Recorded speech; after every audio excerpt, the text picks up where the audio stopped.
بالله من الشيطان الرجيم. بسم الله الرحمن الرحيم. وضرات حبيبنا وشفينا ومولانا محمد وآله وأزواجه وذرياته وأصحابه الكرام. الفاتحة. أعوذ بالله من الشيطان الرجيم. بسم الله الرحمن الرحيم. الحمد لله رب العالمين الرحمن الرحيم مالك يوم الدين. إياك نعبد وإياك نستعين. اهدنا الصراط المستقيم صراط الذين أنعمت عليهم غير المغضوب عليهم ولا الضالين. آمين. الله لا إله إلا هو الحي القيوم لا تأخذه سنة ولا نوم له ما في السماوات وما في الأرض. من ذا الذي يشفع عنده إلا بإذنه يعلم ما بين أيديهم وما خلفهم ولا يحيطون بشيء من علمه إلا بما شاء. وسع كرسيه السماوات والأرض ولا يعوده حفظهما وهو العلي العظيم. لله ما في السماوات وما في الأرض. وإن تبدوا ما في أنفسكم أو تخفوه يحاسبكم به الله ويغفر لمن يشاء ويعذب من يشاء والله على كل شيء قدير. آمن الرسول بما أنزل إليه من ربه والمؤمنون كل آمن بالله وملائكته وكتبه ورسله لا نفرق بين أحد من رسله وقالوا سمعنا وأطعنا غفرانك ربنا. لا يكلف الله نفسا إلا وسعها لها ما كسبت وعليها ما اكتسبت. ربنا لا تؤاخذنا إن نسينا أو أخطأنا. ربنا ولا تحمل علينا إصرا كما حملته على الذين من قبلنا. ربنا ولا تحملنا ما لا طاقة لنا به واعف عنا واغفر لنا وارحمنا أنت مولانا فانصرنا على القوم الكافرين. لا إله إلا الله وحده لا شريك له له الملك وله الحمد يحيي ويميت على كل شيء قدير. لا إله إلا الله وحده لا شريك له وهو على كل شيء قدير. لا إله إلا الله وحده لا شريك له له الملك وله الحمد يحيي ويميت على كل شيء قدير. سبحان الله والحمد لله ولا إله إلا الله والله أكبر. الحمد لله ولا إله إلا الله والله أكبر. سبحان الله والحمد لله إلا الله والله أكبر. سبحان الله وبحمده سبحان الله العظيم. سبحان الله وبحمده العظيم. سبحان الله وبحمده سبحان الله العظيم. ربنا اغفر لنا وتب علينا إنك أنت التواب الرحيم. ربنا اغفر لنا وتب علينا إنك أنت التواب الرحيم. ربنا اغفر لنا وتب علينا إنك أنت التواب الرحيم. اللهم صل على سيدنا محمد. اللهم صل عليه وسلم. اللهم صل عليه وسلم. اللهم صل على سيدنا محمد. اللهم صل عليه وسلم. أعوذ بكلمات الله التامات من شر ما خلق. أعوذ بكلمات الله التامات من شر ما خلق. أعوذ بكلمات الله التامات من شر ما خلق. بسم الله الذي لا يضر مع اسمه شيء في الأرض ولا في السماء وهو السميع العليم. لا يضر مع اسمه شيء في الأرض ولا في السماء وهو السميع العليم. بسم الله الذي لا يضر مع اسمه شيء في الأرض ولا في السماء وهو السميع العليم. رضينا بالله ربا وبالإسلام دينا وبمحمد نبيا. رضينا بالله ربا وبالإسلام دينا وبمحمد نبيا. رضينا بالله ربا وبالإسلام دينا وبمحمد نبيا. بسم الله والحمد لله والخير وشهر مشيئة الله. شهر مشيئة الله. بسم الله والحمد لله والخير وشهر مشيئة الله.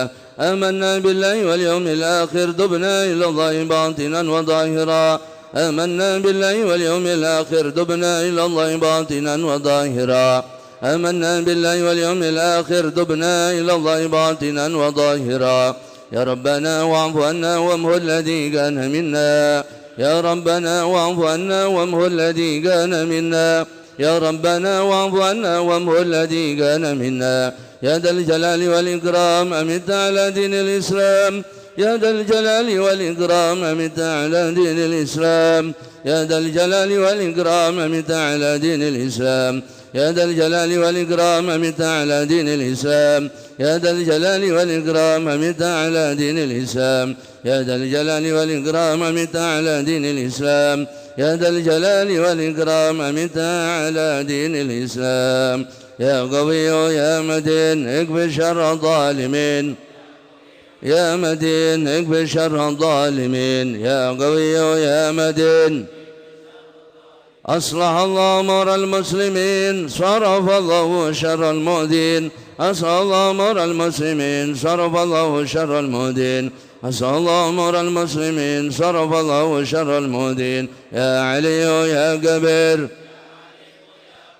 يا سميع يا بصير يا لطيف يا خبير يا علي يا كبير يا قدير يا سميع يا بصير يا لطيف يا خبير يا علي يا كبير يا قدير يا سميع يا بصير يا لطيف يا خبير يا فارج الهم يا كاشف الغم يا من يبدي يغفر ويرحم يا فارج الهم يا كاشف الغم يا من يبدي يغفر ويرحم يا فارج الهم يا كاشف الغم يا من يبدي يغفر ويرحم أستغفر الله رب البرايا أستغفر الله من الخطايا أستغفر الله رب البرايا أستغفر الله من الخطايا أستغفر الله رب البرايا أستغفر الله من الخطايا أستغفر الله رب البرايا أستغفر الله من الخطايا والذنوب لا إله إلا الله لا إله إلا الله إلا الله لا إله إلا الله لا إله إلا الله لا إله إلا الله لا إله إلا الله إلا الله لا إله إلا الله لا إله إلا الله لا إله إلا الله لا إله إلا الله إلا الله لا إله إلا الله لا إله إلا الله لا إله إلا الله لا إله إلا الله لا إله إلا الله لا إله إلا الله لا إله إلا الله لا إله إلا الله إلا الله لا إله إلا الله لا إله إلا الله لا إله إلا الله لا إله إلا الله إلا الله لا إله إلا الله لا إله إلا الله لا إله إلا الله لا إله إلا الله إلا الله لا إله إلا الله لا إله إلا الله لا إله إلا الله لا إله إلا الله إلا الله لا إله إلا الله لا إله إلا الله لا إله إلا الله إلا الله لا إله إلا الله لا إله إلا الله لا إله إلا الله لا إله إلا الله لا إله إلا الله لا إله إلا الله لا إله إلا الله لا إله إلا الله محمد رسول الله صلى الله عليه وسلم وشرف وكرم ومجد وعظم ورضي الله تعالى لبيت المطهرين وأصحاب المهتدين والتابعين لهم بإحسان إلى يوم الدين بسم الله الرحمن الرحيم قل هو الله أحد الله الصمد بسم الله الرحمن الله الصمد لم يلد ولم يولد ولم يكن له كفوا أحد بسم الله الرحمن الرحيم قل هو الله أحد الله الصمد لم يلد ولم يولد ولم يكن له كفوا أحد بسم الله الرحمن الرحيم قل أعوذ برب الفلق من شر ما خلق من شر غاسق إذا وقب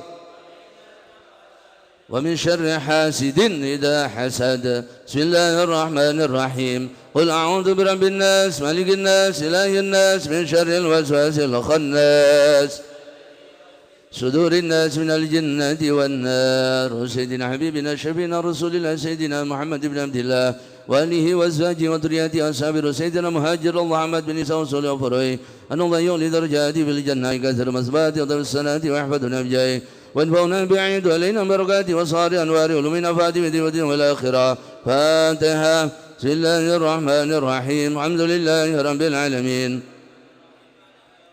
إياك نعبد وإياك نستعين اهدنا الصراط المستقيم غير المغضوب عليهم ولا الضالين. من سيد الأعظم الفقيه مقدم محمد بن علي بعلوي ساداتنا علي بعلوي وسلم فرمتك عليهم أجمعين أن الله يولي درجاتهم في الجنة يكثر مسواتهم وطيب الصلاة ويحفظنا بجاههم وينفعنا بهم ويعيد علينا بركاتهم وصالحهم وأنوارهم ولمنا فاتمتهم والدنيا والآخرة. فاتحة. بسم الله الرحمن الرحيم الحمد لله رب العالمين الرحمن الرحيم مالك يوم الدين اهدنا الصراط المستقيم صراط الذين أنعمت عليهم غير المغضوب عليهم ولا الضالين آمين. سادتنا صوفيا أينما كانوا وكانت أرواحهم مشارق إلى مغاربها أن الله يعلي درجاتهم في الجنة كثر مسواتهم وطيب السنة ويحفظنا بجاههم وينفعنا بهم ويعيد علينا بركاتهم وصالحهم وأنوارهم ولمنا فاتمتهم والدنيا والآخرة. فاتحة. بسم الله الرحمن الرحيم الحمد لله رب العالمين الرحمن الرحيم مالك يوم الدين اهدنا الصراط المستقيم صراط الذين أنعمت عليهم غير المغضوب عليهم ولا الضالين آمين. صاحب الراتب قطب الإرشاد غيث العباد والبلاد الحبيب عبد الله بن علوي بن محمد الحداد صليه وفريان الله يعلي درجاته في الجنة كثير مسبات وطيب السنة وحفظنا بجاهه وانفعنا بعيد علينا بركاته وصار أنوار علومنا فاتمة ودنيا والآخرة. فاتحة. بسم الله الرحمن الرحيم الحمد لله رب العالمين الرحمن الرحيم مالك يوم الدين اهدنا الصراط المستقيم صراط الذين أنعمت عليهم غير المغضوب عليهم ولا الضالين آمين. كافات عباد الله الصالحين والدينا مشايخنا في الدين وذوي الحقوق علينا وأموات أهل البلدة من أهل لا إله إلا الله أجمعين وإلى أرواح المسلمين وأحياهم ليوم الدين أن الله يغفر لهم ويرحمهم فرج قرب المسلمين ويرحمهم واشف مرضاهم واجمع شملهم على الهدى يلف ذات بينهم يولي خيارهم واصرف عنهم شرارهم ويكفنا وإياهم شر الفتن والمحن والمؤتيين والمتعدي من قريب أو بعيد يرخي أسعارهم ويغزر أمطارهم يعطي كل سائل منا منكم سؤلا ومرسلا ورسولا يفضل علينا وعليكم فتوى العارفين يختم لنا بالحسنى ورادنا في خير ولطف وعافية ولمنا وحبيب زين بن إبراهيم سميت حفظه الله وإلى حضرة النبي محمد. الفاتحة. بسم الله الرحمن الرحيم الحمد لله رب العالمين الرحمن الرحيم مالك يوم الدين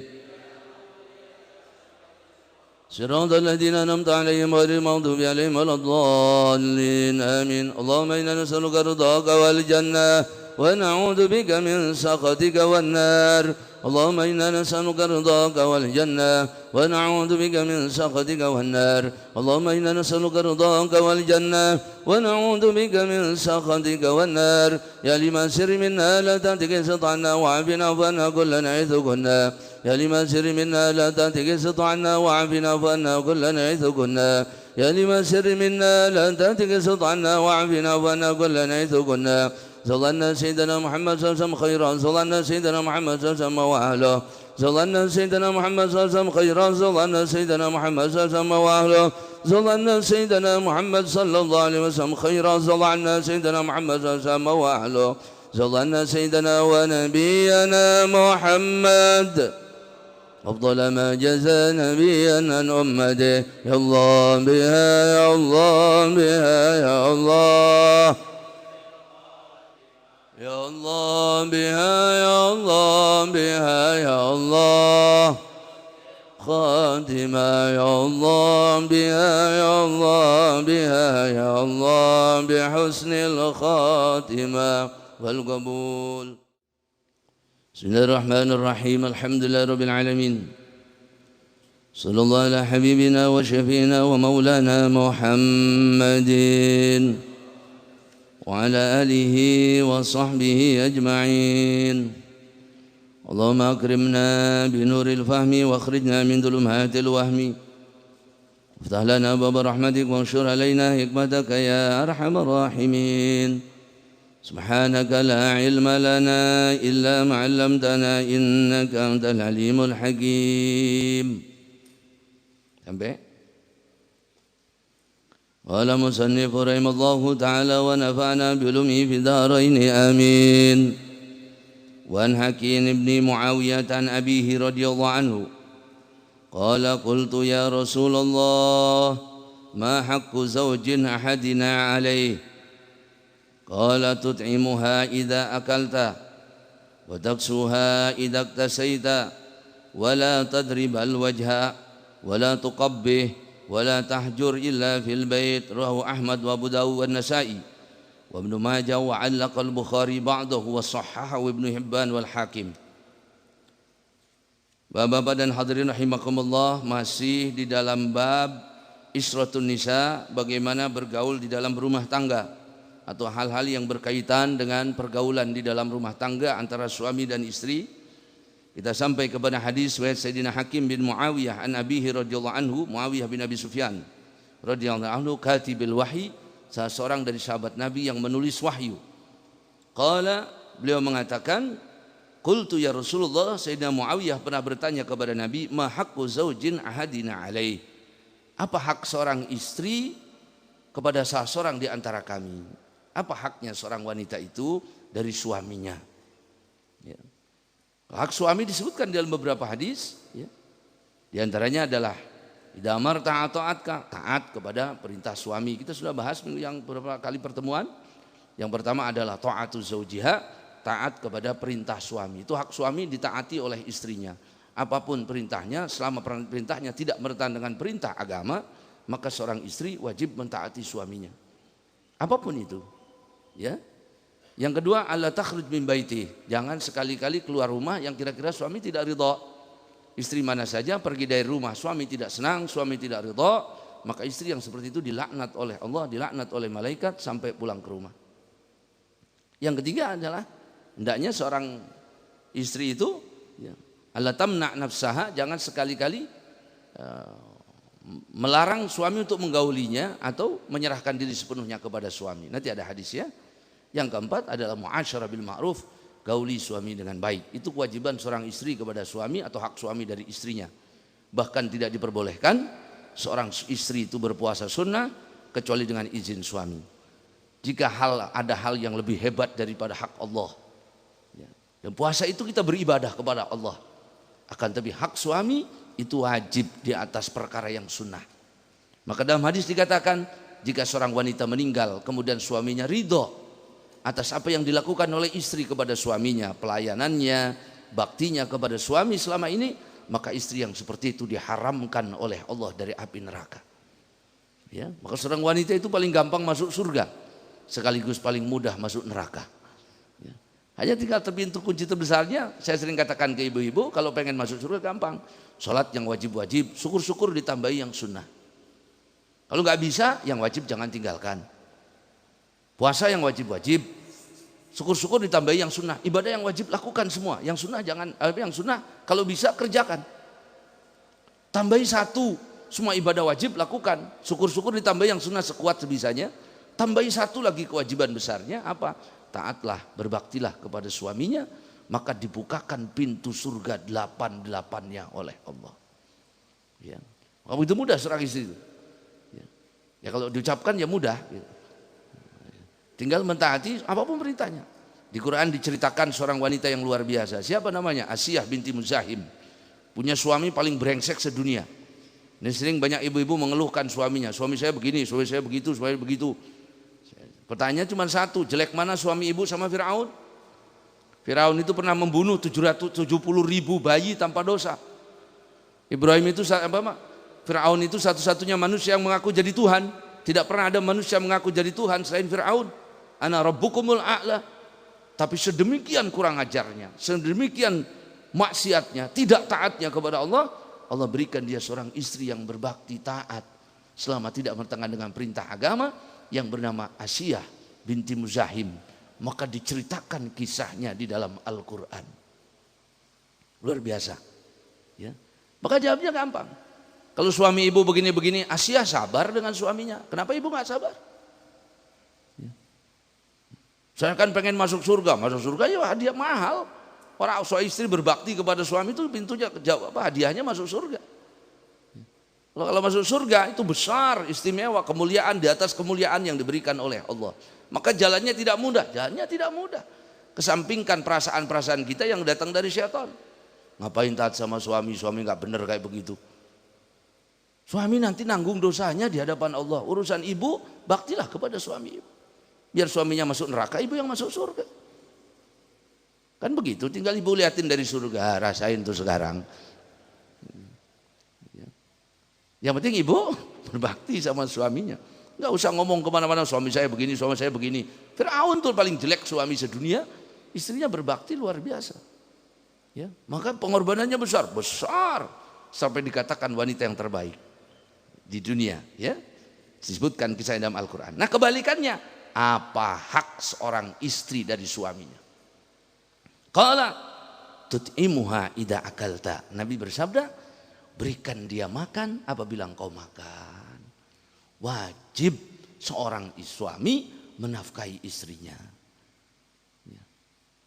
Wa ala kulli ahad ala qadari. Setiap orang sekuat sebisanya. Lil musiri ala qadari, lil mu'siri ala qadari. Bagi yang diberikan kelebihan harta oleh Allah, diberikan luas rezekinya, ya berilah nafkah yang cukup. Karena dia diberikan kemampuan lebih. Jangan bolak-balik suaminya makan di restoran, istrinya tempe sama tahu terus. Suami durhaka kayak begitu. Jangan terus makan enak di luar, istrinya nggak pernah dipikirkan. Nah, berikan makanan yang terbaik. Kalau kita diberikan kelebihan rezeki oleh Allah, kasih makan yang enak. Kenapa? Itu bagian daripada mensyukuri nikmat. Dan sedekah yang paling afdal itu, kata Nabi, hatta ma taj'ala fi imra'atik.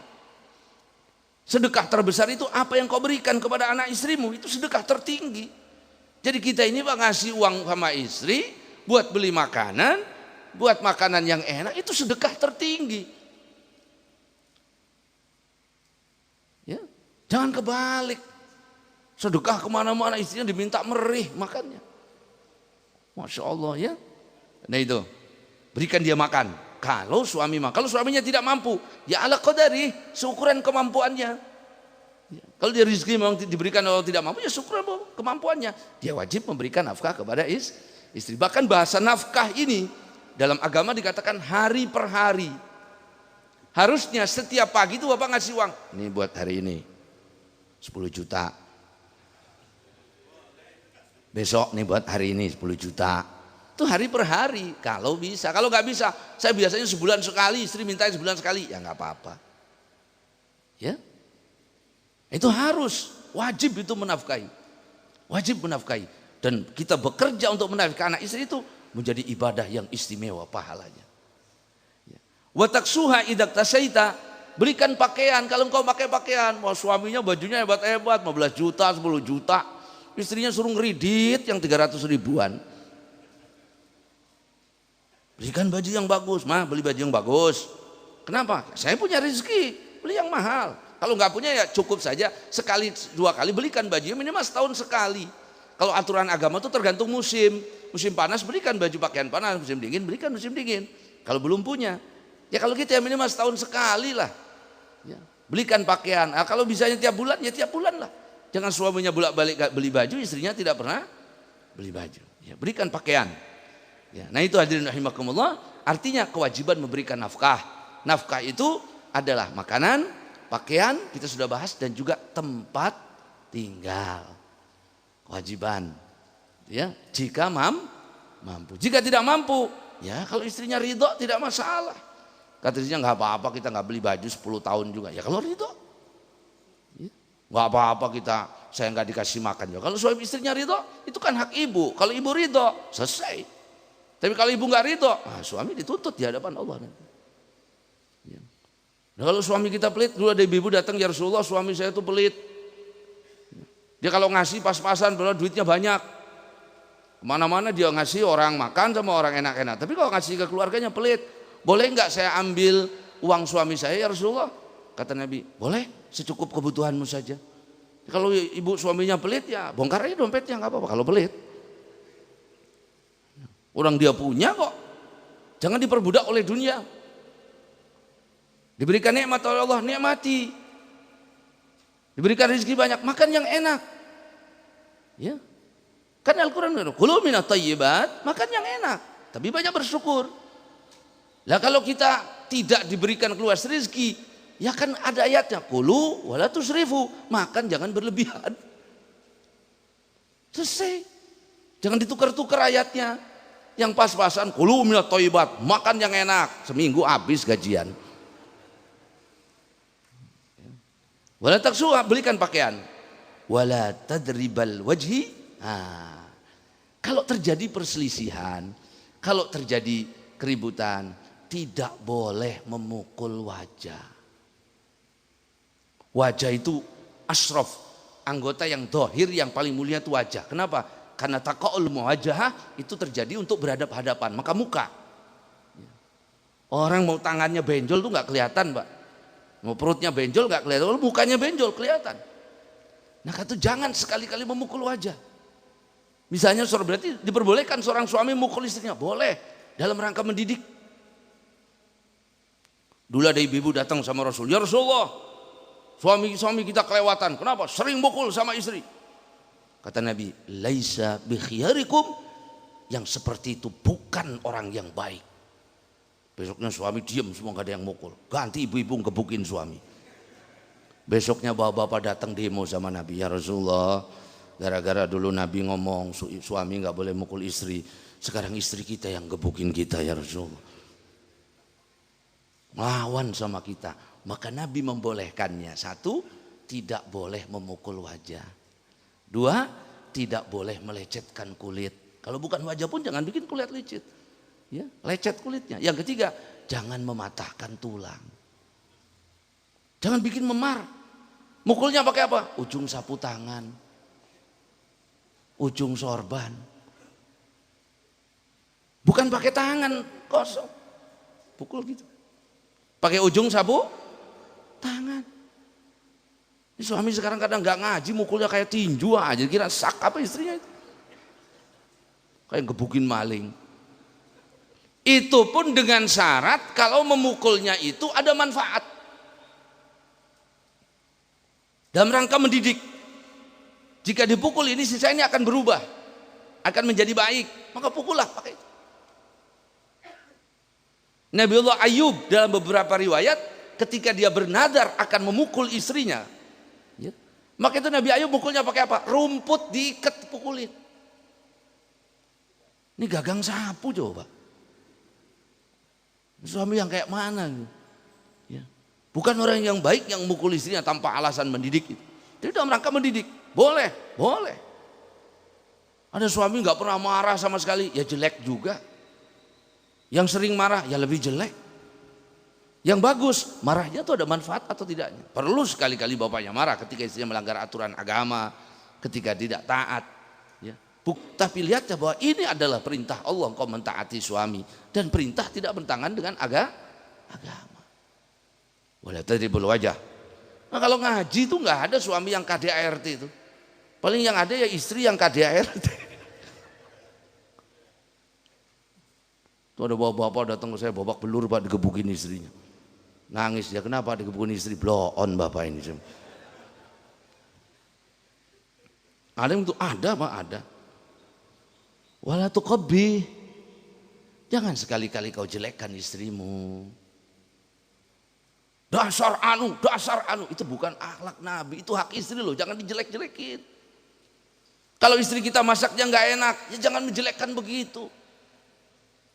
Nabi SAW itu disodori makanan, kalau Nabi senang dimakan, kalau Nabi nggak senang makanan itu nggak enak, Nabi nggak makan, selesai.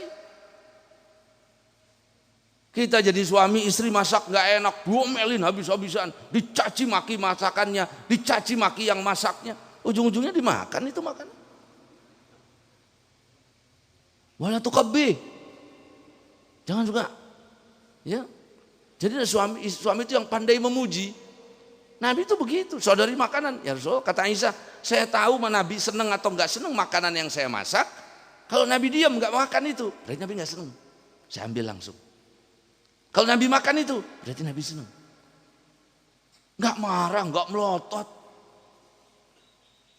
Coba kita, masya Allah, sejagat-jagat di bawah sampai mertua digeret-geret. Dasar anak si anu, itu istri siapa? Iku cuma konon anaknya wolu bisa.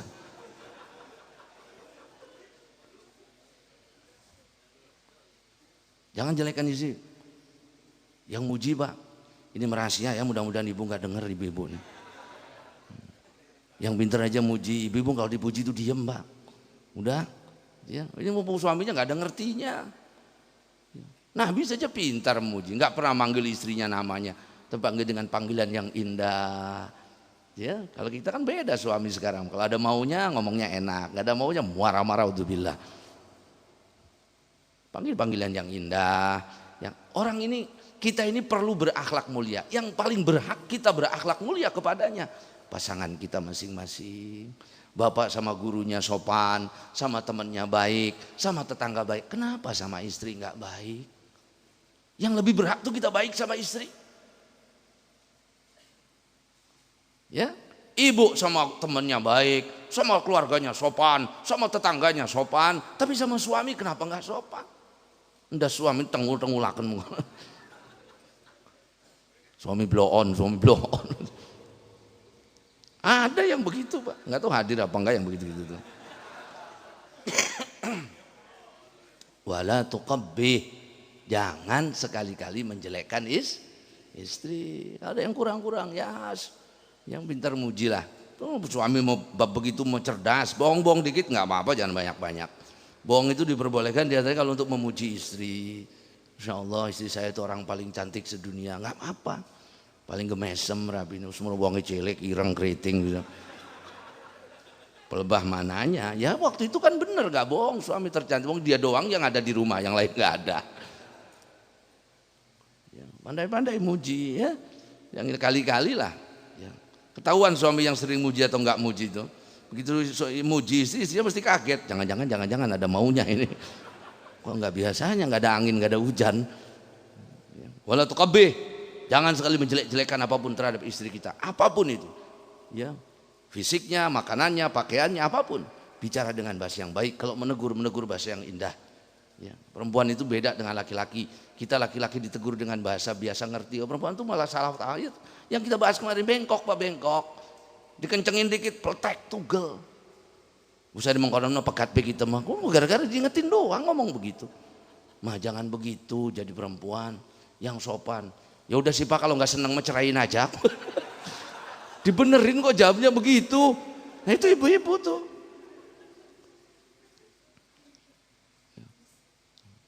Tapi kalau yang indah kan, masya Allah. Saya ini termasuk wanita Pak ya, suami paling beruntung. Dapat istri seperti istri saya ini mah, engkau istri yang terbaik. Nggak ada kekurangannya. Saya paling bahagia. Hidup saya jadi sempurna ada istri seperti ini. Nggak ada kekurangannya, ngan cerewet doang wong iratu. Istrinya mikir, oh iya ya berarti ada yang kurang. Begitu. Terus aku harus diajari, saya lebih paham bapak-bapak itu. Kelihatan itu mudah. Wala tahjur illa fil bait. Jangan sekali-kali ngusir istri. Kalaupun terjadi keributan, ya pisah rumah tuh ya di rumah, pisah kamar. Nggak boleh itu. Salah satu proses ketika terjadi tasajur, permasalahan dalam rumah tangga, itu adalah diperbolehkan pisah tempat tidur. Tapi bukan pisah rumah. Dan bukan pisah omongan, nggak saling tegur, bukan. Harus tetap ada komunikasi.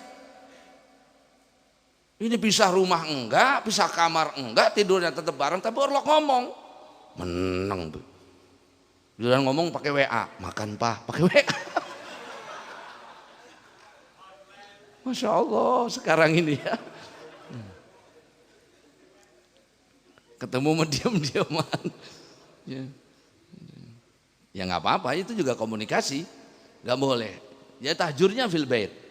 Ya kalau mau fil bait. Ya kalau misalnya harus keluar pun suami yang keluar. Ya kalau sudah ada titik temu lagi, baru datangkan penengah di antara mereka. Hakaman min ahli, hakaman min ahliya. Baik jadikan penengah dari keluarga istri atau dari keluarga, masukkan keluarga untuk mendamaikan. Jadi prosesnya itu nggak segampang itu, panjang untuk sampai kepada perceraian itu. Ya. Dan ada adab dan aturannya. Jangan sekali-kali kau menjauhinya kecuali di rumah. Nah istri ditinggalin ini Pak, diusir, keluar dari rumah. Masya Allah. Ya. Kita ini bawa anak orang itu ke rumah kita ketika mengatakan qabiltu. Itu amanat dari mertua kita, dipanggul di pundak kita. Jangan sepelekan itu. Karena itu akan ditanya amanat itu di hadapan Allah. Kau dititipi amanat oleh mertuamu, kau jalankan apa tidak? Kau ya menengkapi kepikiran. Oh ini. Rawahu Ahmad. Ya itu diantaranya. Ya. Nabi SAW pernah. Dan Nabi yang keluar. Bukan istri yang suruh pergi.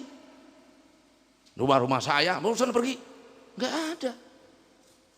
Malah Nabi yang pergi mengungsi ke Kuba sampai kemudian turun ayat ila ketika terjadi permasalahan. Nabi itu terjadi permasalahan dalam keluarga itu sebagai dalil.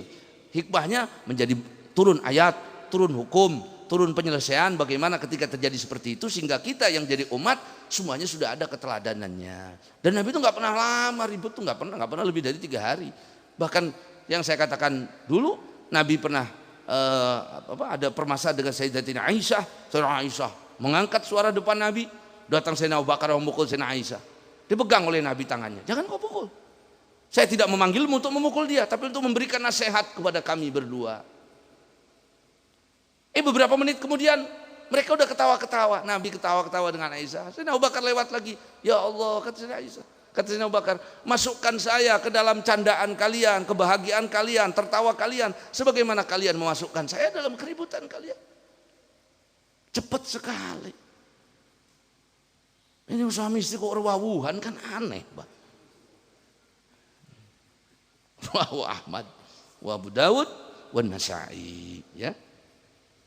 Wan Jabir bin Abdullah radhiyallahu anhu qala kanatil yahud taqul idza atar rajul imra'atahu fi duburiha min qubuliha kana al-walad ahwal. Orang-orang Yahudi mengatakan apabila seorang laki-laki mendatangi istrinya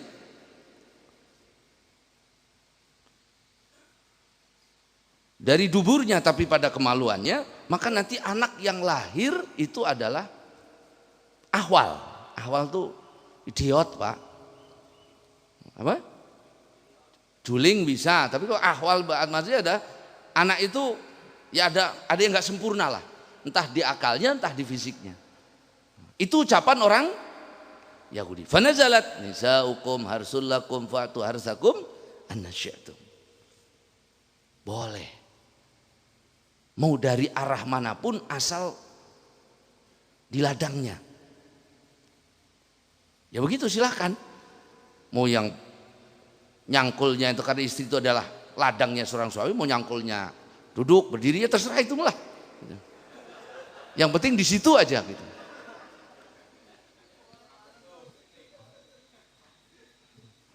Dulu itu sahabat Ansor, ini hukum Pak ya, mohon maaf. Sahabat-sahabat Muhajirin kan hidup di Mekah. Punya tradisi sampai bergaul suami istri pun punya ada anunya. Nah, ketika di Madinah mereka berhijrah, ada di antara Muhajirin nikah dengan orang-orang Ansor. Wanita-wanita Ansoriah. Nah, begitu mau digauli oleh suaminya, seperti orang-orang Mekah, kebiasaan dia di Mekah, ada beberapa wanita Ansor yang tidak biasa. Sehingga sahabat tanya kepada Nabi, apakah haram ini ya Rasulullah kalau kami melakukannya begini? Turun Nabi, turun ayat, nisaukum harsul lakum fa'tu harsakum annasyitum. Silakan. Yang penting di situ. Ya. Itu serah, aku susah dijelasin panjang-panjang. Karena sudah pengantin kadaluarsa semua. Yang kedua banyak yang belum nikah, terlalu jelas nanti bahaya. Ya pokoknya begitu aja ya. Silahkan, yang penting pada jalurnya ya, bukan pada yang kita bahas pada hadis yang minggu yang lalu. Silahkan mau dari samping, dari belakang, dari terserah gitu ya. Harsul lakum fa'tu harsakum annasyitum. Ya. Wa Ibnu Abbas radhiyallahu anhuma qala Rasulullah sallallahu alaihi wasallam law anna ahadukum idza arada yatiya ahlahu qala bismillah Allahumma jannibna syaitan wa jannibish syaitan ma razaqtana fa innahu yuqaddir bainahumal walad fi dzalika la yadruhu syaitan abada.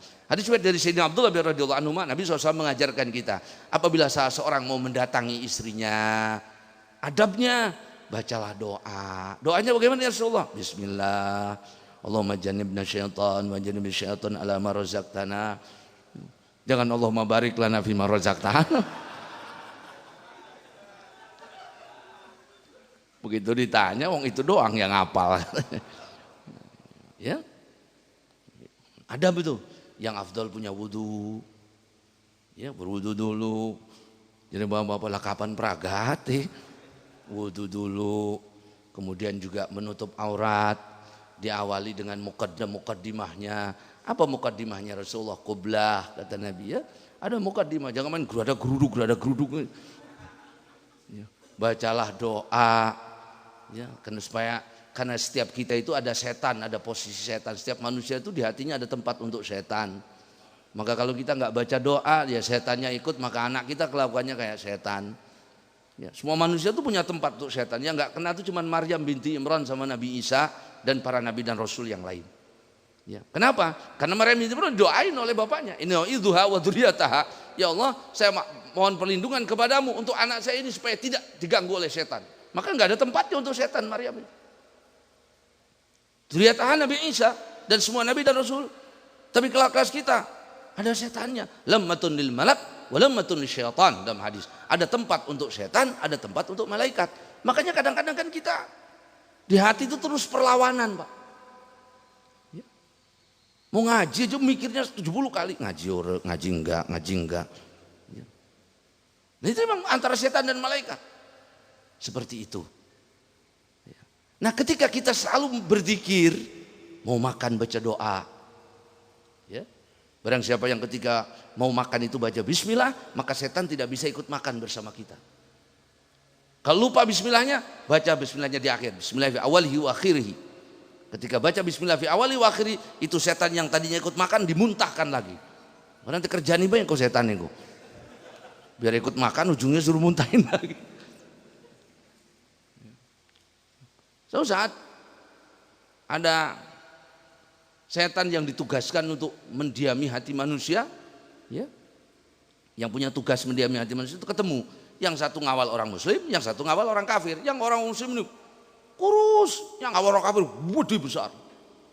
Kata yang setannya orang kafir nih, kok kasihan amat kamu. Kenapa? Kata yang saya mah susah. Yang saya kawal orang Islam mau makan dia baca bismillah, saya nonton gak ikut makan. Mau masuk rumah dia baca doa, saya kehujanan gak bisa masuk rumah. Mau tidur sama istrinya dia baca doa, ya saya nonton gak bisa ikut-ikutan. Mau masuk kamar mandi dia baca doa, saya gak bisa ikut. Maka saya mau kurus kering, gak makan, gak tidur, kehujanan, keanginan. Kata saya tanya orang kafir, untung saya mau ikut semua. Dia makan ikut, sampai dia tidur sama istrinya saya ikut. Loh. Makanya baca doa itu. Dia itu berpengaruh kepada anak. Ya, berpengaruh kepada anak. Ya. Ketika kita berbuat, anaknya cerdas nanti. Anaknya pinter. Jadi gimana bapak ibunya? Kan gini, nisa ukum harsul lakum. Istri kalian itu tanam apa? Kebun kalian. Ya. Kalau kita punya kebun, subur atau tidak tanaman yang mau kita tanam ini salah satunya tergantung yang nanam kebun kita. Bapak nanamnya itu diurus, ya tumbuhnya bagus. Tapi asal celak kayak ngebuang kulit buah duntalaken doang. Ya tumbuh. Kayak ngelemparin biji duren. Ya tumbuh tapi nggak ada hasilnya, nggak subur. Kalaupun subur ya kebenaran tanah subur. Tapi dijaga. Itu ayat nisa hukum harsulakum diteliti oleh kedokteran, Pak. Kenapa Al-Quran mengatakan istri kalian adalah ladang kalian? Kalau ladang mau ditanam singkong, tumbuh singkong. Mau ditanam pisang, tumbuh pisang. Tergantung yang nanam, tergantung suami. Diteliti ternyata dibuktikan yang menentukan anak itu menjadi laki-laki atau perempuan itu kromosomnya adanya di laki-laki. Kalau perempuan nggak bisa nentuin anak jadi laki atau perempuan. Tapi faktor penentunya ada di laki dan perempuan, ada di suami. Akan tetapi jadi laki atau perempuannya atas kehendak Allah. Baru ketemu. Nah gimana suaminya? Lah barang gerabak-gerubuk mungkin ya anaknya gerabak-gerubuk. Ya. Lam yadurruhu syaitan, maka setan tidak bisa mencelakainya. Ya. Itu. Termasuk banyak ulama mengatakan bacakan anak kita di dadanya itu bacain alam nasroh. Alam nasroh laka sodrok, bisa 3 kali, bisa 1 kali. Terus pegang kepalanya, bacain inna anzalnahu. Sambil ditiup boleh, inna anzalnahu tiupin. Insya Allah anak yang dibacakan itu ketika dewasa tidak akan berzinah sampai meninggal. Itu dibacain itu. Di kepala inna anzalnahu, di dadanya bacakan alam nasroh. Kalau yang dulu bayi belum dibacakan, bawa bacain sekarang, anak lagi tidur pegang dadanya, pegang kepalanya, bacakan itu supaya dijaga oleh Allah. Jangan baca ini idza zulzilan itu celak-celakan anak ya Pak. Mau ayat kiamat tuh ya. Muttafaqun alaih. An Abi Hurairah radhiyallahu anhu an Nabi sallallahu alaihi wasallam qala idza da'a ar-rajulu imra'atahu ila firashihi fa'abat an taji'a fabata ghadbana la'anat hal malaikatu hatta tusbiha. Muttafaqun alaih. Hadis dari Abu Hurairah radhiyallahu anhu dari Nabi sallallahu alaihi wasallam, beliau bersabda, apabila seorang laki-laki memanggil istrinya untuk masuk ke dalam kamar, untuk tidur bersamanya, untuk digaulinya, kemudian istri menolak, istri yang seperti itu ya, maka malam itu Allah marah, dilaknat oleh malaikat sampai pagi hari. Dalam riwayat lain dilaknat oleh semua penghuni langit. Artinya apa? Tidak boleh istri menolak. Mau siang mau malam kapan tuh? Yang disebutkan di hadis kan malam itu fabata, maka dia tidur, itu karena ke faktor kebiasaan. Intinya mau siang malam tidak boleh nolak. Ya. Ketika menolak dilaknat oleh Allah, ya kecuali kalau dalam keadaan hal yang dilarang oleh agama. Ya, dilaknat oleh, dalam hadis lain walau fi dhuhri qatabin, walau di atas api. Saking tidak boleh menolaknya. Ini juga ada yang sering nanya, kalau istrinya yang mau gimana Ustaz? Ya, yang nggak ada lah suaminya yang nolak biasanya. Itu kan kalau istri suami yang ngajak, kalau istri yang ngajak ada aja yang nanya begitu tuh. Tidak boleh, dilaknat oleh Allah, dilaknat oleh malaikat. Itu kewajiban seorang istri kepada suami. Mau ibu-ibu harus mengerti itu. Ya. Terus paham, wah laki ini wis aneh glubak-glubuk luis. Wis nyeluk saja, mah, wah ngerti ku. Ini diomong begitu jawabnya, engkau si anak orang pada turu. Begitu anak udah pada tidur, wis pegel bengi kian. Yang ketawa itu pengalaman itu mana. Ibu atur aja itu mah gitu ya. Sudah. Jelas? Ya. Wa Ibnu Umar radhiyallahu anhu anna Nabi sallallahu alaihi wasallam la'anallahu wasilah wal mutawsilah wal wasimah wal mutawsimah. Hadis dari Abdullah bin Umar radhiyallahu anhu, Nabi SAW bersabda la'anallahu wasilah. Ini beberapa hal yang berkaitan dengan perempuan. Nabi melaknat 8 orang. Dan itu semuanya kalimatnya perempuan. Walaupun terjadi di laki-laki tapi kebanyakan terjadi di perempuan. 8 orang. Di antaranya 2 disebutkan sini. Yang pertama wasilah. Wasilah itu wanita yang menyambung rambutnya. Tidak boleh rambut itu disambung. Jika disambung dengan rambut yang asli, rambut lagi, haram hukumnya. Tadinya pendek jadi panjang, disambung-sambungin rambutnya, haram. Kalau disambungnya pakai bukan rambut, ulama berbeda pendapat, pakai wig dan sebagainya, banyak ulama membolehkan. Tapi kalau disambung dengan rambut lagi, haram. Wal mutawsilah, orang yang menyambungnya. Wasilah itu orang yang menyambung, mutawsilah itu orang yang minta disambung. Artinya yang kerjanya nyambungin atau yang minta disambungin, itu dua-duanya dilaknat oleh Allah. Yang kedua, wasimah, yang bikin tato. Wal mutawsimah, dan yang meminta ditato, dilaknat oleh Allah. Mau tato permanen, gak permanen, dilaknat oleh Allah. Hanya kalau permanen, laknatnya panjang. Dan bagaimana orang itu kalau punya tato? Itu kan menutupi warna kulit. Ya. Kalau menutupi warna kulit, warnanya itu, pewarnanya menutupi warna kulit, menghalangi air sampai ke kulit, maka tidak sah mandi besarnya. Kalau tidak sah mandi besarnya, tidak sah sholatnya. Maka wajib dihilangkan. Kecuali kalau itu dibuat sebelum dia masuk Islam, nggak apa-apa. Dua orang pernah datang ke saya mau masuk Islam tuh badannya sebadan tato, Pak. Saya masuk Islam, begitu lihat, wah tatonya banyak amat. Ini bagaimana tato saya ini, sakit kalau dihilangin? Nggak apa-apa, saya bilang. Kenapa? Karena itu terjadi sebelum masuk Islam. Atau dia masuk sebelum balik, ditatonya umur 10 tahun misalnya, itu nggak wajib dihilangkan. Tapi kalau dia setelah balik atau setelah dia masuk Islam bikin tato, haram, wajib dihilangkan. Yang kedua, selama menghilangkannya tidak yatadarrar. Kalau menghilangkannya itu ada darar yubihut tayamum, darar yang bisa membuat orang itu bertayamum, artinya bertambah sakit, bertambah rusak, bertambah penyakit atau menimbulkan penyakit baru, maka tidak wajib dihilangkan. Walhasil membuatnya itu dilaknat oleh Allah. Minta dibuatnya dilaknat oleh Allah. Ini sekarang ini banyak orang pakai tato. Bahkan statusnya wanita-wanita muslimah, orang Islam, haram itu dilaknat oleh Allah. Tidak boleh. Permanen enggak permanen, tidak boleh. Kecuali tato asli dari yang totol-totol itu lain. Kalau tato yang dibuat dilaknat oleh Allah. Dan itu najis kan, itu kan darah yang dikeluarkan, Pak. Dibuat bentuk seperti itu. Kalau yang sudah ada sekarang hilangkan. Kalau nggak bisa hilangkan, ya sudah nggak apa-apa, tobat. Kalau dihilangkannya sakit atau biayanya banget ngerusak kulit nanti malah jadi penyakit, nah itu udzur, silahkan. Tapi bertobatlah kepada Allah. Yang kedua, yang ketiga yang dilaknat Allah dari perempuan itu apa? Mutanam misot, yang suka nyukur alis. Ini banyak ibu-ibu alisnya digonta-ganti. Haram. Saya sih nggak nyukur, ada yang cuman ngeruncingin, kadang belengkung kayak arit, kadang lurus kayak golok, ngeroba-roba begitu.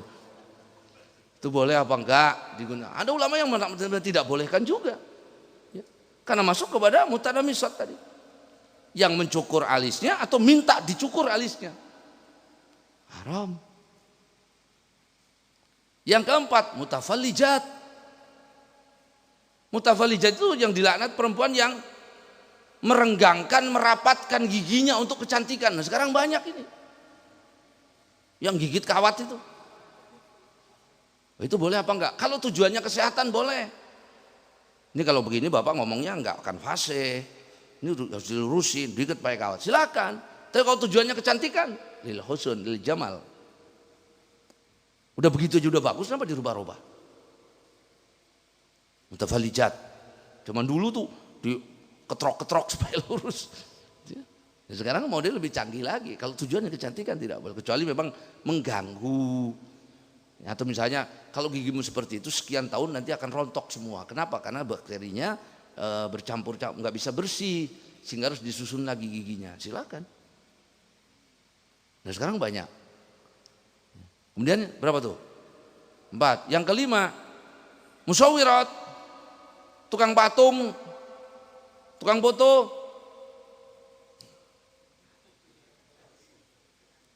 tukang patung yang minta dibuatin patung atau juga yang mematung, tidak boleh. Kalau patung ulama sepakat. Bagaimana hukumnya kita bikin patung? Haram, tidak boleh. Nanti bagaimana di akhirat kalau suruh ngidupin? Walaupun itu patungnya patung kambing, walaupun nggak boleh. Dan itu menghalangi malaikat masuk ke rumah kita kecuali satu, boneka. Kalau boneka itu boleh, karena itu ada nilai pendidikan buat anak-anak kita, anak-anak kecil boleh. Tapi kalau patung yang nggak perlu itu, bagong taruh depan rumah, malaikat nggak masuk. Ada lagi ulama mengatakan yang dimaksud dengan musyawirat adalah tukang foto. Sehingga ulama berbeda pendapat, tapi tentang tukang foto ini berbeda pendapat. Ya, tentang masalah foto ini ulama terbagi hampir menjadi berapa puluh pendapat antara boleh atau tidak. Walhasil, sekalipun antara boleh atau tidak, kita ambil yang paling hati-hati. Boleh foto kalau memang perlu. Jangan cepret, mutu aja. Ya, kalau memang perlu foto ya silakan. Saya mau foto sama orang soleh supaya kebal soleh, silakan. Ini kan ketemu kiai, ketemu ustadz, bukan minta doa, bukan salaman, minta foto sekarang.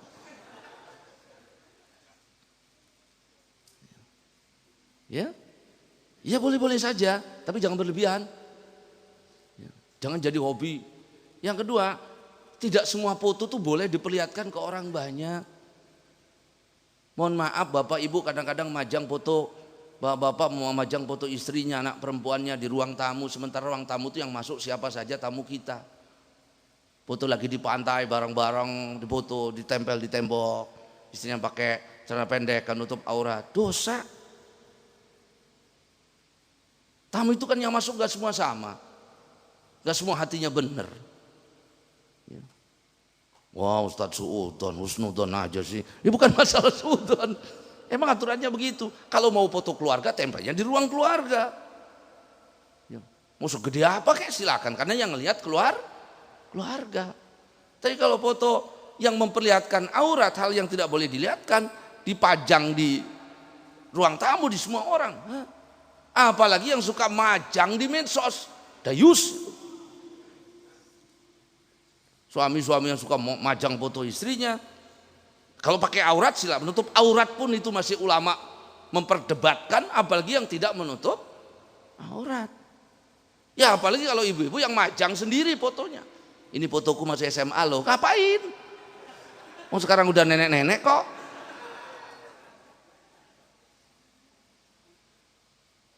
Gak usah lah, itu fitnah. Perempuan itu mulia, perempuan itu berharga di dalam Islam, dihargai semuanya. Sampai Al-Quran mengatakan kita wala tafdha'na minal qaul, perempuan itu jangan mendayu-dayu suaranya yang kira-kira membangkitkan syahwat seorang laki-laki. Maka ibu-ibu itu kalau ngangkat telepon tuh gedein suaranya, halo, jangan dilembut-lembutin. Siapa ini? Ini kalau suaranya dilembut-lembutin, kenapa? Enggak semua yang telepon tuh hatinya baik. Ya. Kita jaga diri lebih baik daripada menyelesaikan, menjaga diri lebih baik. Maka bicara, ya, jika itu kaitannya dengan suara, bagaimana kaitannya dengan foto? Yang jelas-jelas kelihatan, ditempel-tempel sembarangan. Ya. Yang sudah ya sudah, jangan ditempel lagi. Yang di medsos dihapusin semua. Ya. Mending kan tuh tempelin foto Pak Romanto atau siapa yang lain di medsos. Pak Muarman itu kan kelihatan di medsos. Gitu ya. Jelas. Dan juga jangan memajang foto kiai, foto ustadz di medsos sembarangan yang kira-kira akan menjadi sarana sasaran dihujat orang Anda yang berdosa. Tidak semua orang sama.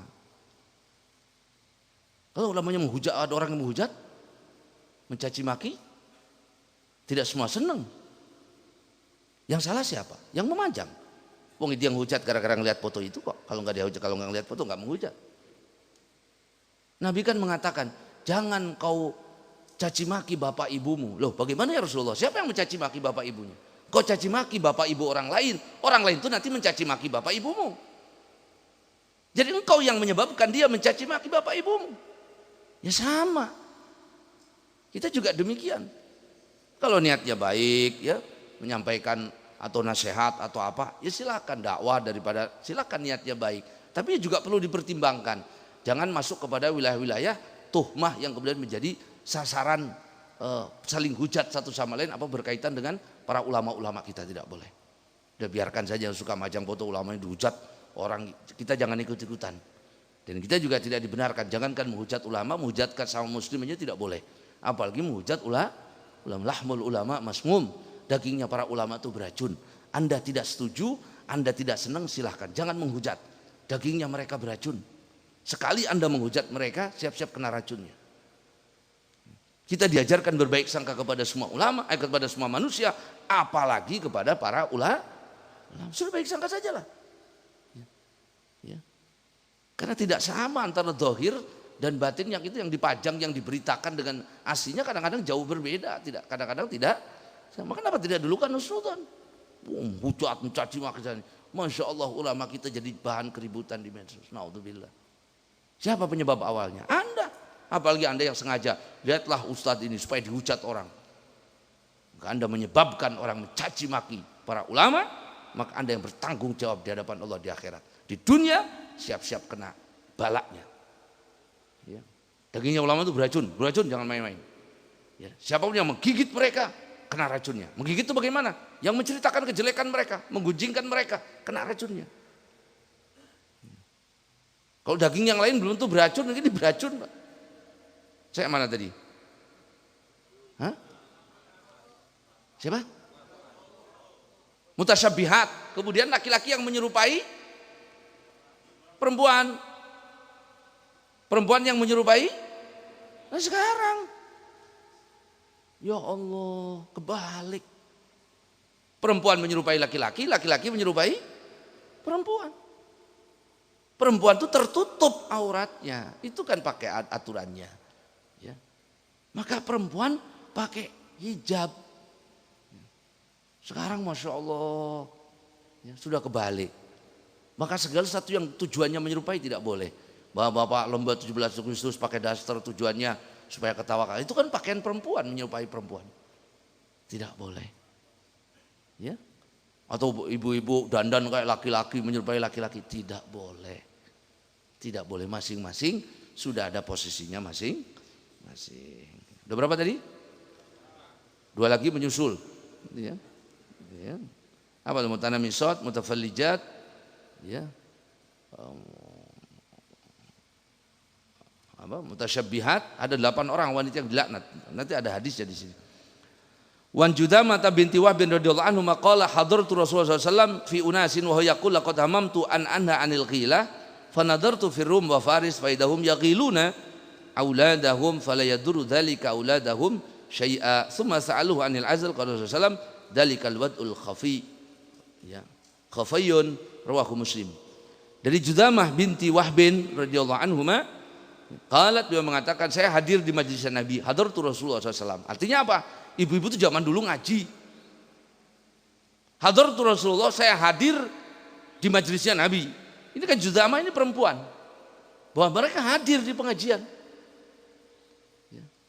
Kata Sayyidina Aisyah, rahimallahu nisa ansar. Mudah-mudahan Allah merahmati ibu-ibu Ansar. La yamna'unal haya liyatafaqqahna fiddin. Rasa malu mereka tidak menghalangi mereka untuk bertanya tentang agama. Jadi ibu-ibu Ansar dulu ngaji sama Nabi. Bahkan kadang-kadang sampai, ya ibu-ibu kan semua juga nggak sama.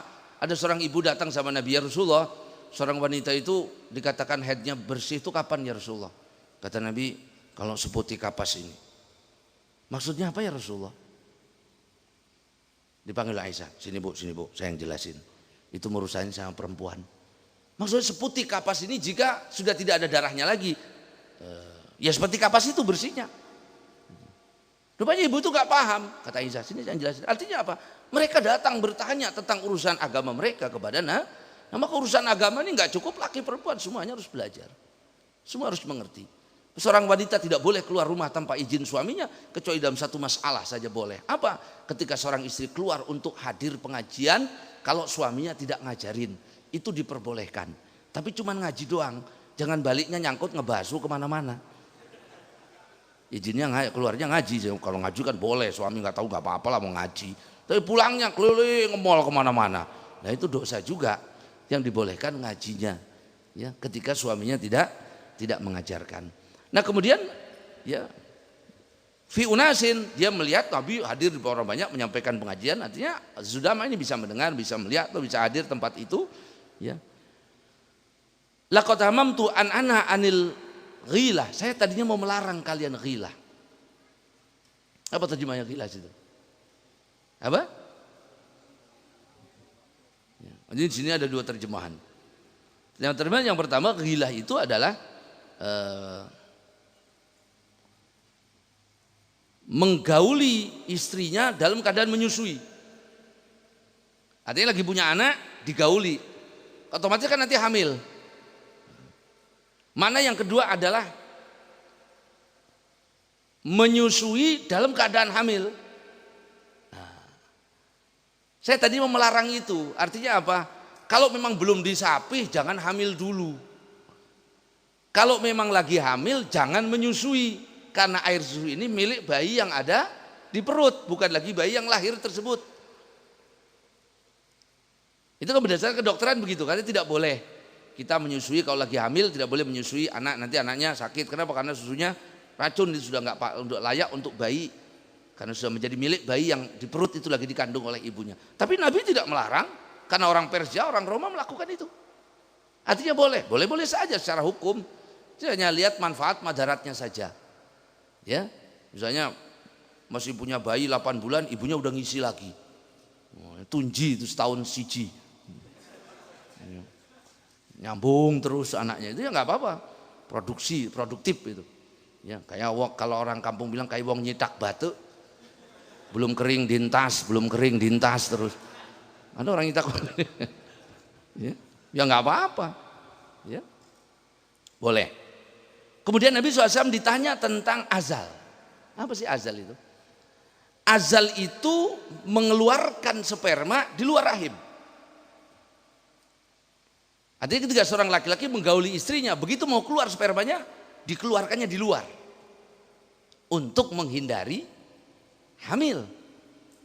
Untuk menghindari hamil. Azal itu kalau dilakukan kepada budak, boleh, tidak ada berbeda pendapat.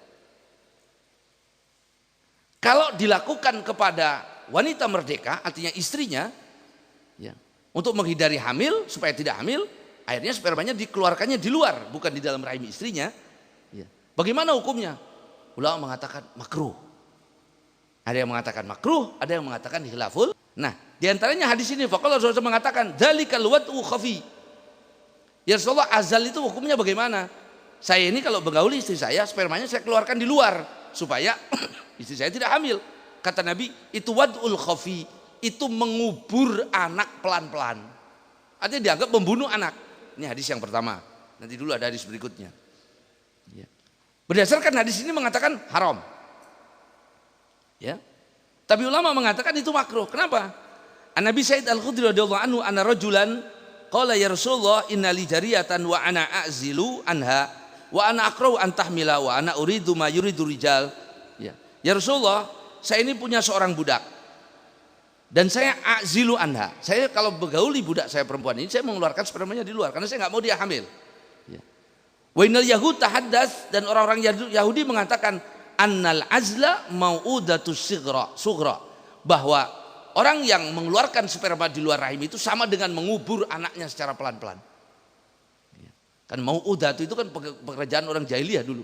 Wal mau'udatu su'ilat, dan demi bayi-bayi yang dikubur itu nanti orang jahiliyah dulu anaknya perempuan dikubur hidup-hidup. Nah, seperti itu. Dianggap untuk menghindari hamil itu seperti mengubur anak. Qala, apa jawab Nabi? Kadzabatil yahud. Bohong itu orang Yahudi. Lau aradallahu ayyakhluqahu mastata'ta an tasrifahu. Kalau Allah menghendaki anak itu jadi, tidak mungkin bisa dihalangi. Kalau Allah menghendaki itu jadi, tidak mungkin dihalangi. Nah, dari dua hadis ini ditarik kesimpulan bahwa azal itu kalau kepada budak tidak ada masalah, boleh. Kalau kepada istri sendiri bagaimana hukumnya? Nah, ulama mengatakan makruh. Tidak sampai kepada derajat haram. Ini kemudian berlanjut berkaitan juga dengan hukum bagaimana hukumnya menggugurkan kandungan. Ada seorang ibu hamil, kemudian kata dokter, Bu, ini ibu berbahaya kalau hamil udah usia segini. Ini digugurkan sajalah. Ketika ada ruh, sudah ada ruh, haram hukumnya. Sama dengan membunuh anak, menguburkan anak hidup-hidup. Kalau sudah ada ruh, berarti umur 4 bulan. Kalau sebelum ada ruh, hukumnya sama dengan hukum azal. Azal tadi hukumnya kecuali karena alasan tertentu. Misalnya kesehatan, uzur, ibu bahaya nih kalau teruskan hamil. Ya, ini baru 1 bulan. Kalau diteruskan hamil, ini ibu harus memilih antara anak atau ibunya yang selamat karena kondisi ibunya tidak memungkinkan. Nah, itu silahkan. Maka berubah menjadi mubah. Ya. Nah, seperti itu hadirin rahimakumullah hukum azal tersebut. Wan Jabir kunna na'zilu ala ahdi Rasulullah SAW wal Quran yanzil walau kana syai'an yunha anhu lanahana anhul Quran, muttafaqun alaih. Ini lebih soreh lagi. Jadi Jabir bin Abdullah radhiyallahu anhu, kami melakukan azal pada zaman Nabi. Ya. Dan Quran turun pada waktu itu, wahyu masih turun. Kalau itu dilarang oleh Allah, tentu Quran akan melarang itu. Tapi tidak ada ayat yang melarang itu. Wali Muslim dan wali Muslim bahkan fabalagun Nabi, bagaimana para sahabat mengazal istrinya itu disampaikan kepada Nabi. dan Nabi tidak melarang, maka dikatakan boleh. Hanya kelasnya makruh atau khilaful aula. Ya, kenapa? Karena makin banyak anak tuh makin banyak berkahnya, Pak. Ya. Nah, kalau makin banyak anak dididik dengan baik, maka yang mendoakannya, yang menghalangi dari api neraka makin banyak. Yang tidak boleh itu khauful ailah, karena takut tidak bisa memberi makan. Kalau takutnya karena kondisi kesehatan, atau saya sudah tua, nanti anak saya masih kecil, begitu jalan-jalan disangka cucunya bukan anaknya, kan repot. Atau saya sudah tidak produktif, nanti bagaimana membiayai pendidikan anak saya. Kalau alasan itu dipersilahkan melakukan azal tersebut, ya, atau supaya tidak hamil. Tapi kalau alasannya adalah alasan takut tidak bisa memberi makan, ini mempengaruhi keimanan. Karena nahnu narzuquk, yang memberikan rezeki itu adalah Allah Subhanahu wa taala, ya. Kemudian hadis berikutnya, An Anas bin Malik radhiyallahu anhu anna Nabi sallallahu alaihi wasallam kana yatufu ala nisa'i bi ghuslin wahid. Nabi SAW, dari Anas bin Malik, Nabi itu keliling ke istri-istrinya 9 orang dan mandinya 1. Wala akhrajahu wala Muslim. Hadis riwayat Bukhari Muslim, tapi dikeluarkan menurut lafadznya Imam Muslim. Nabi itu satu malam mendatangi istrinya 9 orang, mandi sekali. Ini dalil apa? Satu, boleh kita ini berhubungan suami istri satu malam lebih dari sekali, mandinya nanti terakhir, boleh. Itu boleh. Karena Nabi 9 orang satu malam, itu boleh. Hanya saja beberapa hadis menganjurkan supaya diselang di antara keduanya dengan berwudu. Yunasyid, sebab itu menyegarkan, menguatkan kembali. Ya, misalnya, maka yang kedua, dari Nabi itu diberikan kekuatan tidak sama dengan kita. Ya, 9 orang istrinya satu malam loh. Ya, Masya Allah, diberikan fisik yang luar biasa oleh Allah Subhanahu wa taala, melebihi 10 orang laki-laki. Di medan perang juga demikian kekuatan kemampuan Nabi berperang. Maka bukan manusia biasa. Ya, maka ini menjadi dalil. Ya, walaupun yang afdal, hadirin rahimakumullah, orang itu ketika berhadas besar, ya, untuk menyegerakan mandi. Jangan tidur dalam keadaan berhadas besar. Kenapa? Karena malaikat rahmat tidak masuk. Tidak masuk di rumah yang ada perempuan junub atau laki-laki junub sebelum mandi. Ya. Atau juga ada lagi yang mengatakan tidur dalam keadaan berhadas besar itu yurisul fakir, mewariskan miskin. Ya. Jangan makan minum sebelum mandi besar. Nah, kalau mandinya dingin bagaimana? Berwudu. Wudu ini ulama berbeda pendapat.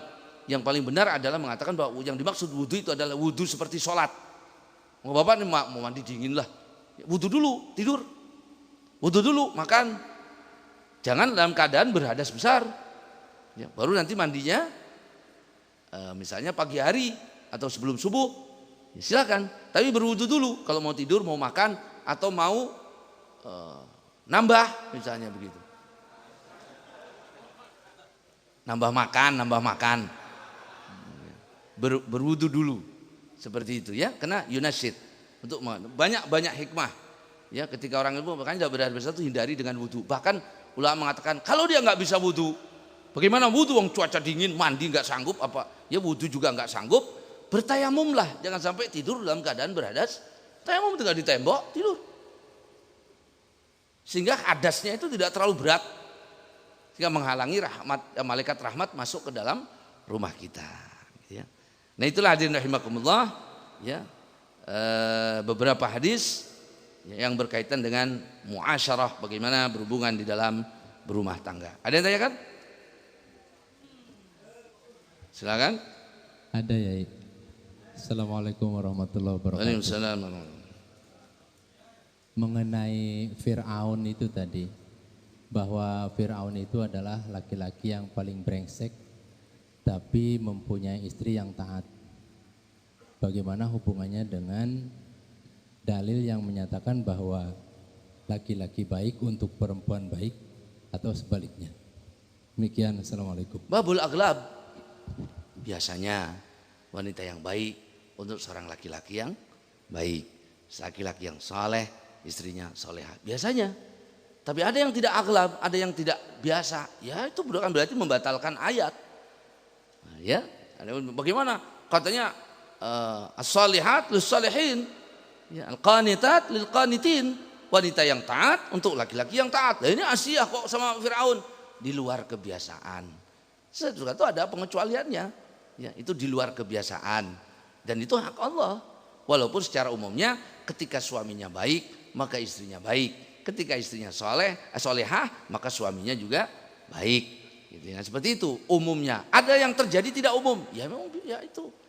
Tidak membatalkan makna Quran. Bertentangan dengan Quran. Ya tidak juga.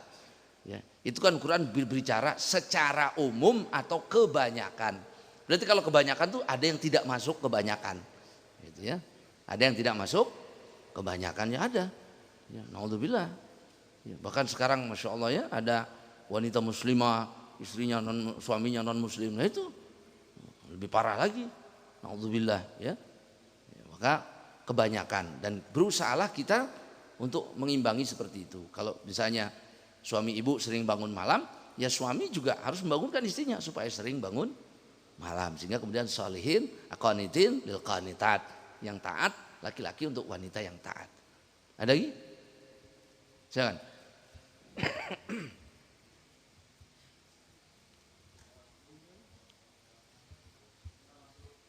Silakan. Assalamualaikum warahmatullahi wabarakatuh. Waalaikumsalam warahmatullahi wabarakatuh. Mau tanya tentang hukum KB, Mbah Yai. Wanita kan banyak saat ini kan banyak yang ber-KB gitu ibu-ibu. Itu bagaimana hukumnya? Sama dengan azal. Ulama itu mengambil dalil KB itu hukum azal tadi itu. Kalau azal itu diperbolehkan, maka KB diperbolehkan. Tapi azal kan bukan diperbolehkan sekonyong-konyong, dikatakan makruh. Maka KB itu jika alasannya memang benar karena kondisi kesehatan, Bu jangan banyak-banyak anak, ya, maka ya seperti itu masuk kepada azal tadi dibolehkan karena uzur kesehatan. Tapi kalau alasannya karena takut tidak bisa ngasih makan, nah itu yang tidak boleh. Maka semua tergantung niatnya apa tujuannya. Ya. Ya, tapi yang tidak boleh adalah mengangkat rahim itu tidak boleh, tidak boleh. Itu sudah betul-betul menghilangkan keturunan, itu tidak boleh. Karena azal itu hanya mengeluarkan sperma di luar, bukan rahimnya yang dibuang. Ada lagi? Kalau tidak ada, para bapak dan ibu hadirin rahimakumullah, alhamdulillah kita ini sekarang berada di bulan Dzulhijjah. Ya. Tanggal 1 sampai tanggal 10 Dzulhijjah, ya, itu adalah hari-hari yang istimewa. Masuk kepada ayat wal fajri walayalin asyr. Allah itu kalau bersumpah di Quran, sesuatu yang digunakan sumpah itu pasti istimewa. Wal fajri, Allah bersumpah demi waktu fajar. Waktu fajar waktu paling mulia. Walayalin asyr, dan 10 malam. Dalam tafsir dikatakan 10 malam dan harinya, artinya demi 10 hari berikut malamnya. Kapan 10 hari yang dijadikan sumpah itu? Ulama tafsir mengatakan itu adalah 10 hari pertama pada bulan Dzulhijjah. Dan Nabi SAW mengatakan dalam hadisnya, tidak ada hari di mana amal ibadah lebih disenangi oleh Allah kecuali beribadah di hari-hari ini dari tanggal 1 sampai tanggal 10 Dzulhijjah. Wala jihad ya Rasulullah, dibanding dengan jihad ya Rasulullah, hatta dengan jihad kata Nabi. Walaupun dengan jihad tetap lebih baik beribadah di hari-hari ini. Kecuali seorang yang berangkat ke medan perang dengan hartanya, nyawanya, kemudian dua-duanya tidak kembali. Hartanya nggak kembali, nyawanya nggak kembali. Artinya hari-hari ini waktu istimewa. Ada ulama mengatakan ibadah di hari 10 Dzulhijjah itu 1 sampai tanggal 10, tanggal 9 juga itu sama dengan 1 tahun per harinya. Ada yang mengatakan sampai 1000 tahun. Jadi kalau kita puasa sehari, 1000 tahun puasa pahalanya. Ada yang mengatakan setahun puasa. Maka kalau bapak puasa di tanggal 1 sampai tanggal 9, berarti puasanya 9. Sholat malam di malam-malam tanggal 1 sampai tanggal 10 Dzulhijjah itu sama dengan sholat di malam Lailatul Qadar.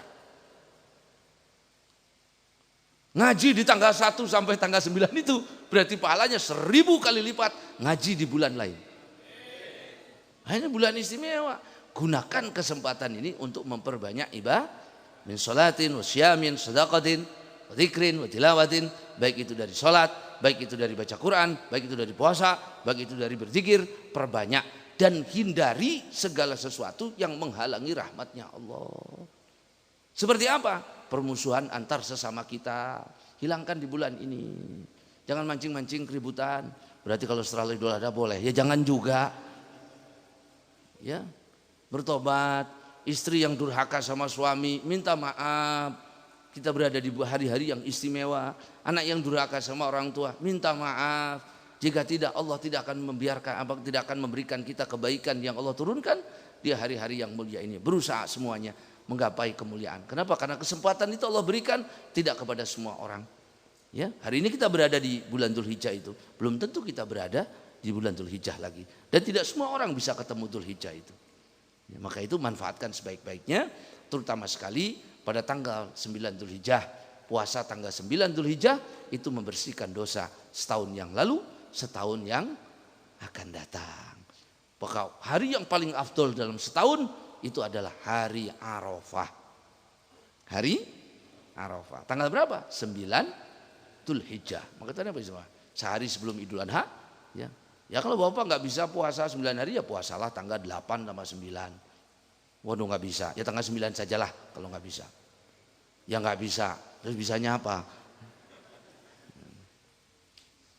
Perbanyak kebaikan dari sedekah, baca Quran, lebih bersemangat. Ya, hindari segala sesuatu yang mendatangkan marahnya Allah, murkanya Allah di hari-hari yang mulia ini. Sebagaimana dulu Nabi menghormati dan memuliakan hari ini dan memerintahkan para sahabat dan umat semua untuk mengisinya dengan hal-hal yang baik, hal yang mulia. Maka kita ikuti tersebut, mudah-mudahan kita mendapat kebaikan dan keberkahan sebagaimana yang Allah berikan kepada orang-orang yang mulia, para nabi, para salihin dan para syuhada. Fatihah. Bismillahirrahmanirrahim. Alhamdulillahirabbil alamin arrahmanir rahim maliki yaumiddin. Iyyaka na'budu wa iyyaka nasta'in shiratal mustaqim.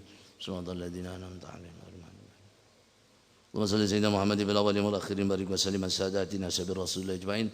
Alhamdulillahirabbil alamin hamdan yuafi ni'amaka fi mazidah. Rabbana lakal hamdu kama yanbaghi li jalali wajhikal karim 'azimi sultanik. Allahumma shalli ala sayyidina Muhammadin salatan taghfiru biha dhunub, tuslihu biha al-qulub wa tantaliqu biha al-'usub, talinu biha as-sa'ab wa la mansub. Allahumma aqsim lana min khashyatika ma tahul bainana wa baina ma'siyatik. ومن طاعتك ما تبلغنا به جنتك ومن اليقين ما تهون به مصائب الدنيا والآخرة اللهم انفعنا بما علمتنا وعلمنا الذي ينفعنا متعنا بأسمائنا وأبصارنا أبدا ما أحييتنا واجعل وارثا منا واجعل ثأرنا على من ظلمنا ولا تسلط علينا بذنوبنا ما لا يخافك ولا يرحمنا ربنا آتنا في الدنيا حسنة وفي الآخرة حسنة وقنا عذاب النار وصلى الله على سيدنا محمد وعلى آله وصحبه وسلم والحمد لله رب العالمين سبحانك اللهم بحمدك أشهد أن لا إله إلا أنت أستغفرك وأتوب إليك سبحان ربك رب العزة عما يصفون والسلام على المرسلين والحمد لله رب العالمين. Mohon maaf atas segala kurangan. Wassalamualaikum warahmatullahi wabarakatuh.